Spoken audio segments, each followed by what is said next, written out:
Uttarakhand express में आप सभी का बहुत स्वागत है। आपके साथ मैं हूं नलिनी पांडे। खबरों की शुरुआत करेंगे देहरादून में बीच सड़क पर मारपीट करने के आरोप में देहरादून पुलिस ने सहारनपुर के 2 लड़कों को पकड़ लिया है। दोनों लड़कों पर आरोप है कि वो यूपी नंबर की एक एसयूवी को हूटर बजाते हुए चक्राता रोड पर भगा रहे थे, तभी उनकी गाड़ी से एक दूसरी गाड़ी टच हो गई और इसी पर दबंग लड़कों ने दूसरी गाड़ी में सवार लोगों को सरेआम पीटा है। घटना का वीडियो वायरल हो रहा है, जिसके बाद पुलिस ने एक्शन लेते हुए यूपी के दोनों लड़कों को दबोच लिया है।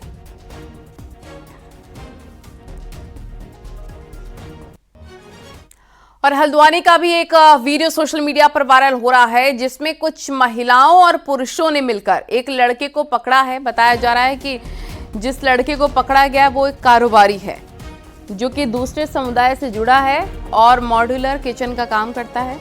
लोगों ने इसे दमुआ ढूंगा इलाके से तब पकड़ लिया जब ये अपने यहाँ काम करने वाली एक हिंदू लड़की के घर पहुंचा था, जिसे लोगों ने लड़की के घर से संदिग्ध हालत में पकड़ लिया, जिसके बाद लोगों ने इस लड़के की जमकर पिटाई कर दी और पिटाई के बाद पुलिस के हवाले कर दिया।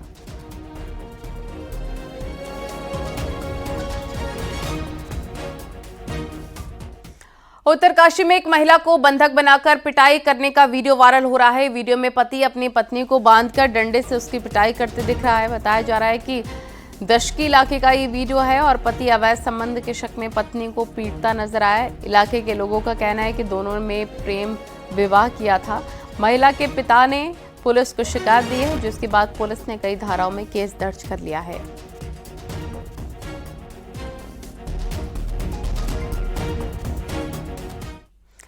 उत्तराखंड की कैबिनेट मंत्री रेखा आर्य के पति गिरधारी पप्पू के फार्म हाउस पर हादसा हो गया है और यूपी के बरेली स्थित फार्म हाउस की दीवार गिरने से महिला और नौकर की मौत हो गई। फार्म हाउस पर ठेकेदार की पत्नी और नौकर साफ सफाई कर रहे थे। सूचना पर मौके पर पहुंची पुलिस की टीम जांच कर रही है।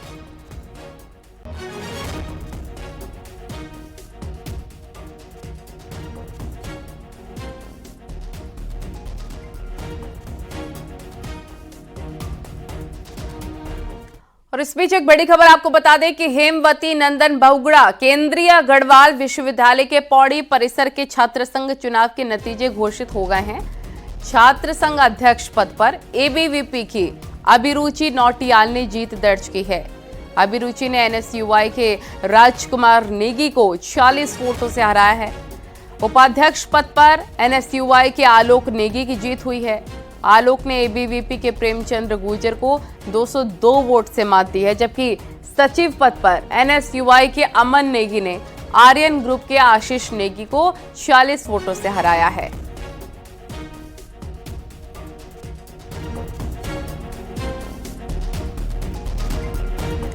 मुख्यमंत्री पुष्कर सिंह धामी ने आज भी हरियाणा में धुआंधार प्रचार किया है। सीएम धामी ने कलानौर के बसाना में बीजेपी उम्मीदवार रेनू डाबला के पक्ष में चुनाव प्रचार किया और लोगों से बीजेपी के पक्ष में वोट करने की अपील की है।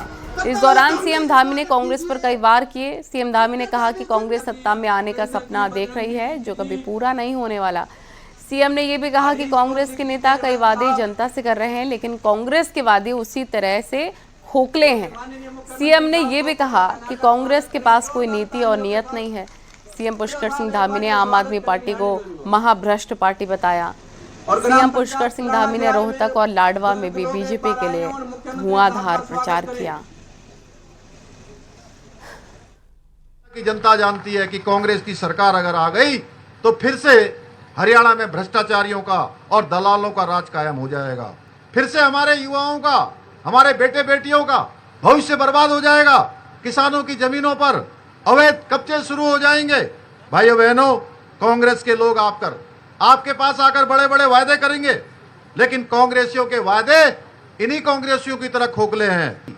एक और पार्टी है महाभ्रष्ट पार्टी, आम आदमी पार्टी, और जेजीपी के वोट कटवा जो लोग बीच में आ रहे हैं, उन सबसे भी आपको सावधान रहने की जरूरत है। ये लोग सिर्फ वोट काटने के लिए खड़े हैं। इनको वोट देने का मतलब है अपने वोट को खराब करना, इसलिए किसी के बहकावे में नहीं आना है। और ऋषिकेश के मुनि की रेती पुलिस ने 22 स्पा सेंटर्स पर ताबड़तोड़ छापेमारी की। 7 स्पा सेंटर पर कार्रवाई करते हुए 70,000 का चालान किया है। पुलिस का कहना है कि स्पा सेंटर को पूरे नियम फॉलो करने के लिए कहा गया है और आगे भी पुलिस का अभियान जारी रहेगा। क्षेत्र अंतर्गत मसाज और स्पा सेंटर्स चल रहे थे, उन सभी की चेकिंग की गई थी और उसमें अनियमितता पाए जाने पर 7 स्पा सेंटर्स के पुलिस एक्ट के अंतर्गत कार्रवाई की गई है। इसमें जो सभी को निर्देशित किया गया है कि जो भी गाइडलाइंस है उसका पूरी तरह से पालन करें। सीसीटीवी कैमरे होने चाहिए, जितने भी कर्मचारी हैं सभी का सत्यापन होना चाहिए। और राज्य में चल रही सहकारिता समितियों में चुनावों को लेकर सरकार के नोटिफिकेशन को हाईकोर्ट में चुनौती मिल गई है। हाईकोर्ट ने सहकारिता समितियों में अध्यक्ष पद पर 33% महिला आरक्षण पर रोक लगा दी है। कोर्ट ने चुनाव प्रक्रिया जारी रखने के निर्देश दिए। कोर्ट ने सचिव सहकारिता और सहकारिता निर्वाचन प्राधिकरण को नोटिस जारी कर 4 हफ्तों में जवाब दाखिल करने का आदेश दिया। याचिका में सरकार के नोटिफिकेशन को असंवैधानिक बताते हुए इस पर रोक लगाने की मांग की गई है।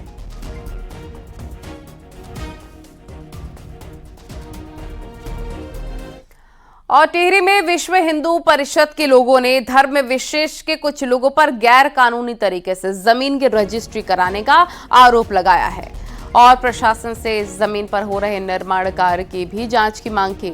विश्व हिंदू परिषद के लोगों का कहना है कि चंबा गंगोत्री हाईवे पर जुवा उदयपुर में बाहरी लोगों ने ग्रामीणों को बहला फुसलाकर जमीन खरीदी और ग्रामीणों को होटल कॉलेज बनाकर उनके बच्चों को रोजगार देने का भी आश्वासन दिया। पूरे मामले में प्रशासन जांच की बात कर रहा है। क्योंकि धर्म विशेष के लोग हैं कि जो हमारे पहाड़ का रहन सहन है और जो वहाँ के भोले वाले लोग हैं वो हमारा क्या है देवभूमि के लोग देव देवताओं की तरह पहला पुचकार हैं कि हम यहाँ होटल बनाएंगे, आपके बच्चों को रोजगार देंगे। यहाँ 20 साल से ज़मीनें खरीद रखी और हमने एसडीएम को इसमें जो है पूर्णतः जो है लैंड के पॉइंट ऑफ व्यू से जांच करने के लिए कहा है और कुछ उन्होंने रजिस्ट्री की बात भी की है, तो उसमें हम सब रजिस्ट्रार से भी लिख रहे हैं और उनकी रजिस्ट्री प्राप्त करेंगे और किसी प्रकार की कोई अनियमितता होगी तो जाँच में जो निष्कर्ष आएगा उसके खिलाफ जो है उसके तदोपरांत कार्रवाई की जाए। उत्तराखंड में बाहरी लोग जमीन न खरीद पाए, इसके लिए ठोस भू कानून लाने का आश्वासन मुख्यमंत्री दे चुके हैं। बावजूद इसके कई संगठन प्रदर्शन कर रहे हैं। दरअसल जमीन पर कानून लाने का मसला उलझा हुआ है। कौन उत्तराखंड का है, कौन राज्य के बाहर का है, और यह फैसला मूल निवास की परिभाषा से ही तय हो सकता है और पेच यहीं पर फंसा है।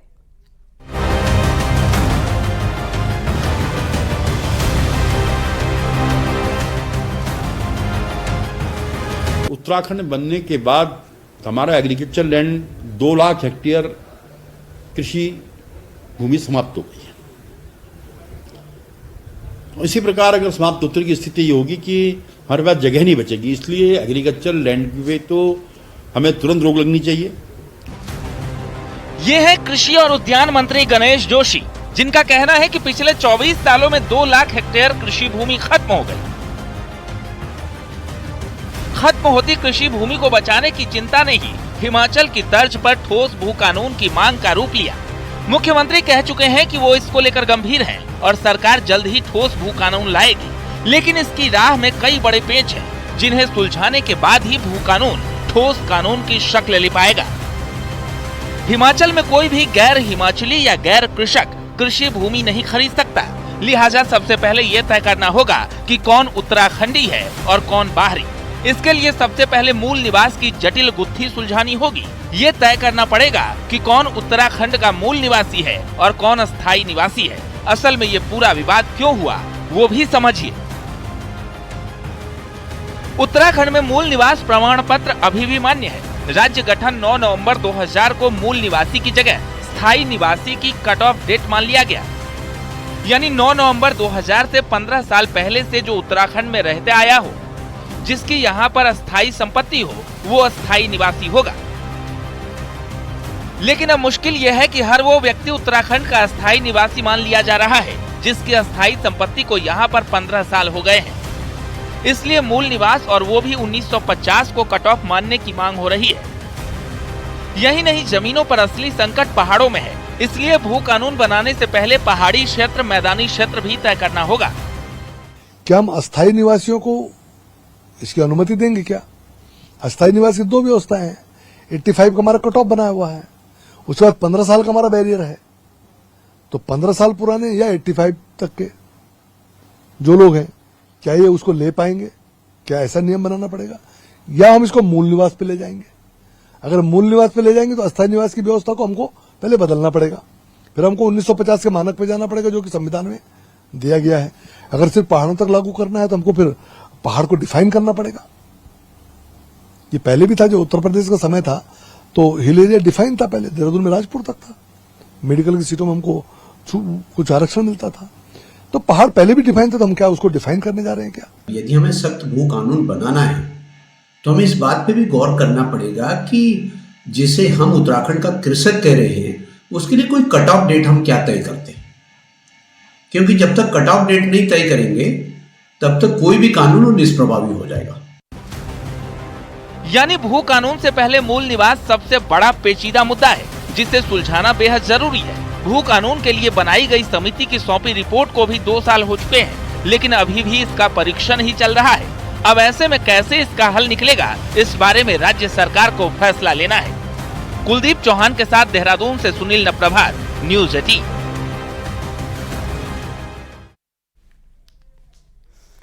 और मूल निवास भू कानून समन्वय संघर्ष समिति का कहना है कि सरकार सर्वदलीय मीटिंग बुलाकर सर्वसम्मति से भू कानून का ड्राफ्ट तैयार करे और उसके बाद ही उसे विधानसभा में पेश किया जाए।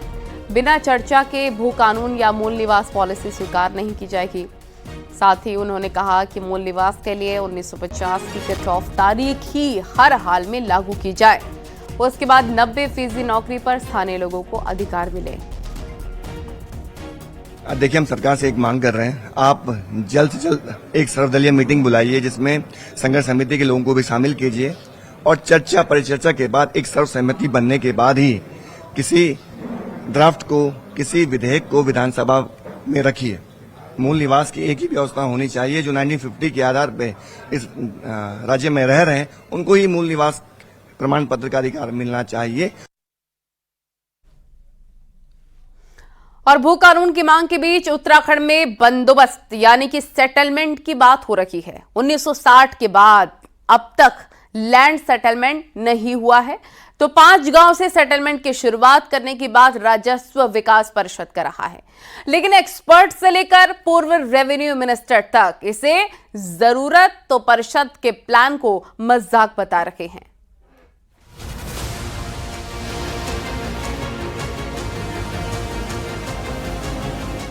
पहाड़ी राज्य उत्तराखंड में साल 1960 के बाद आज तक लैंड सेटलमेंट यानी भूमि बंदोबस्त नहीं हुआ है।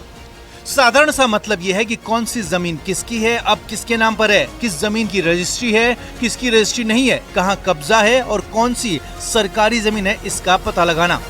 लेकिन भू कानून की मांग के बीच राजस्व विकास परिषद ने 5 गांव में लैंड सेटलमेंट की तैयारी की है। अभी गांव तय नहीं है, लेकिन 2-2 गांव टिहरी और पौड़ी जिले के होंगे तो एक गांव हरिद्वार जिले का होगा। भू कानून पर बनी कमेटी ने भी लैंड सेटलमेंट का सुझाव अपनी रिपोर्ट में दिया है ताकि जमीन का पूरा अपडेटेड रिकॉर्ड मिल सके।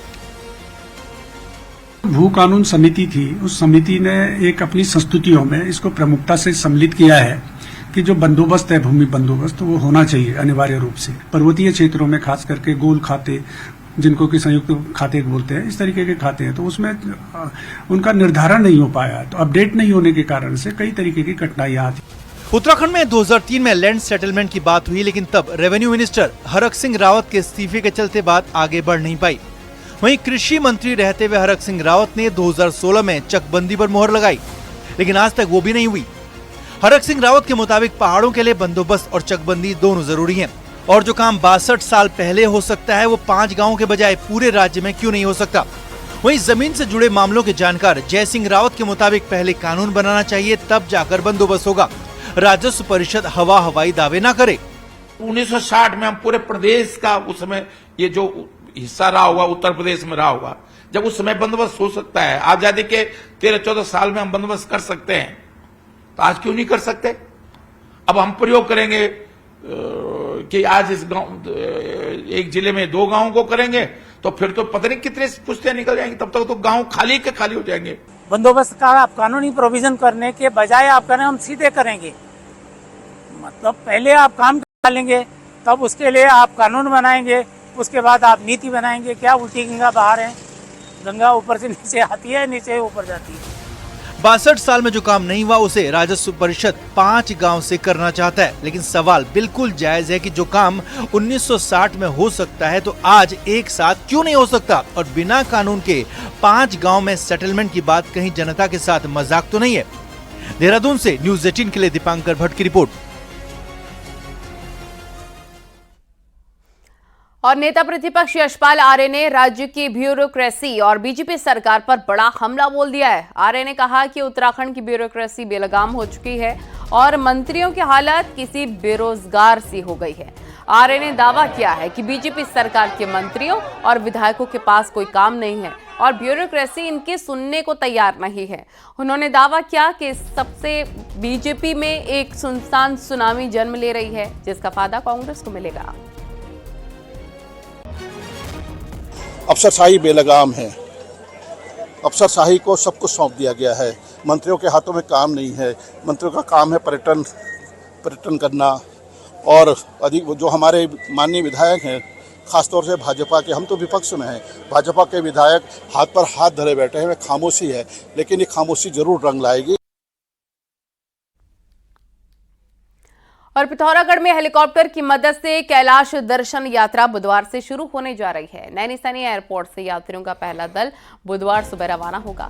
पर्यटन विभाग हेली की मदद से 4 दलों को कैलाश दर्शन कराएगा। हर दल में 15 यात्री शामिल रहेंगे। यात्रियों की सुविधा के लिए पर्यटन विभाग की टीम पहले ही गुंजी रवाना हो गई है। यात्रियों को गुंजी तक हेली की मदद से पहुंचाया जाएगा। इसके बाद गाड़ियों की मदद से आगे की यात्रा कराई जाएगी। कैलाश दर्शन यात्रा के दौरान यात्रियों को तिब्बत में मौजूद कैलाश पर्वत, ओम पर्वत आदि कैलाश के दर्शन कराए जाएंगे। 4 दल होंगे, 15 लोगों के दल होंगे। हमारी एडवांस टीम गुंजी चली गई है। जिला पर्यटन अधिकारी गुंजी में इस बीच में कैंप करेंगे और इससे संबंधित जो सारे स्टेक होल्डर्स हैं उनको भी अवगत करा दिया गया, उनके साथ मीटिंग कर ली गई है।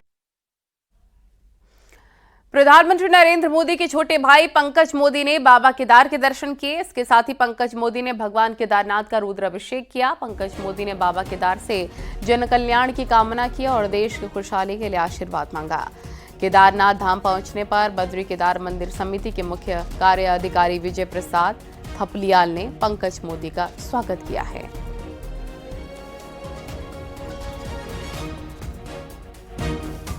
अब खबरें विस्तार से। रामनगर के तराई पश्चिमी वन प्रभाग का फाटो जोन आज से पर्यटकों के लिए खोल दिया गया है। पहले दिन यहां पहली पाली में 50 जिप्सियां पर्यटकों को लेकर आईं, जबकि शाम की पाली में भी जोन पैक बताया जा रहा है।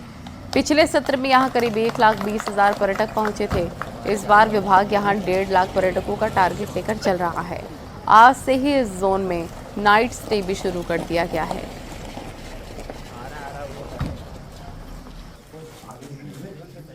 सुबह की जो पाली में आज माननीय विधायक जी ने इसका उद्घाटन किया है। लगभग 50 गाड़ियां आज पूरी गई हैं और अभी ये पता चला है कि शाम के सत्र में भी पूरी 50 गाड़ियां हैं। तो इस तरह से जो बहुत अच्छे तरीके से, जोरदार तरीके से हमारे फाटो सत्र का आज उद्घाटन हो गया। और रुद्रप्रयाग में तृतीय केदार के नाम से प्रसिद्ध तुंगनाथ मंदिर के जीर्णोद्धार, सौंदर्यीकरण और सुरक्षात्मक कार्यों के लिए प्रदेश सरकार ने अपनी मंजूरी दे दी है। और बद्री केदार मंदिर समिति ने सरकार को पत्र लिखकर मंजूरी मांगी थी, जिसके बाद सरकार ने कुछ शर्तों के साथ सौंदर्यीकरण और सुरक्षात्मक कार्यों को कराने की मंजूरी दे दी है। एएसआई, जीएसआई विशेषज्ञों की निगरानी और सीबीआरआई रुड़की की देखरेख में मंदिर के निर्माण कार्य कराए जाएंगे। बता दें कि कुछ दिनों पहले भूदसाव के बाद मंदिर एक तरफ झुकने और छत से पानी टपकने की बात सामने आने के बाद तुंगनाथ मंदिर के जीर्णोद्धार की मांग उठ रही थी।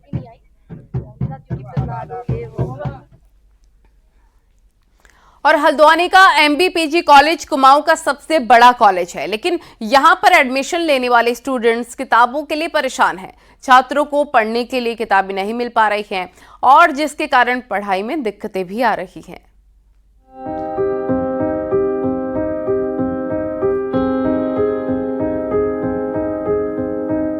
नए एडमिशन होने के साथ ही कुमाऊं के सबसे बड़े डिग्री कॉलेज एमबीपीजी में स्टूडेंट्स की आवाजाही बढ़ चुकी है।